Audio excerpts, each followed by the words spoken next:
Well, it was a call they did not expect. One of their adopted children had a biological sister in Korea. Would they adopt her too? The Feezer family said, of course. In today's Positively the Heartland, we introduce you to a Papillion family that has grown beyond their own expectations during a time with some added challenges.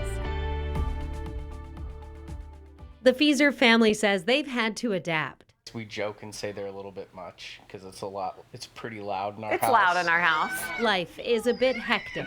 I was laying out their dinner the other night and I put 5 plates out and I'm like, that's a lot of plates to make every meal. I feel like all I do is feed them. Their family of 7 just joined together in Nebraska last week after mom Amy returned from Korea to bring home 2-year-old Hannah. And Hannah has had quite the change. In Korea, she was in a foster family where she was the only child. Here she has 4 big brothers. Evan is 10, Taylor is 9, Jacob is 6, and Connor is also 2. They first turned to adoption for their second child, Taylor. Had such a good experience in Korea and wanted a third, so they went that route again for Jacob. 5 months after bringing Jacob home, I got the surprise of my life and was pregnant with Connor. So he joined us in 2018, and then our family was complete again. And then we got the call for Hannah. A rare sibling call from the adoption agency. Jacob had a baby sister. Would they be interested? And at first I said, well, absolutely not. I can't do 5 kids, but once we thought about it and saw her picture, there was no way we could say no. The experience of getting Hannah home to Nebraska had challenges. Typically, they'd go for 2 trips, court and then custody. But COVID, Korea has a 14-day mandatory quarantine, so it doesn't make sense to do 2 trips. So my wife, Superwoman over here, did 2 months by herself in Korea, waiting for custody.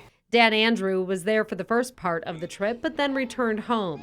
Jacob stayed with mom to be there to meet his biological sister. Enjoyed the country and the culture and the food, but I missed home a lot. The family understands Hannah is now dealing with her own away from home struggles. So new name, new language, new family, new foods.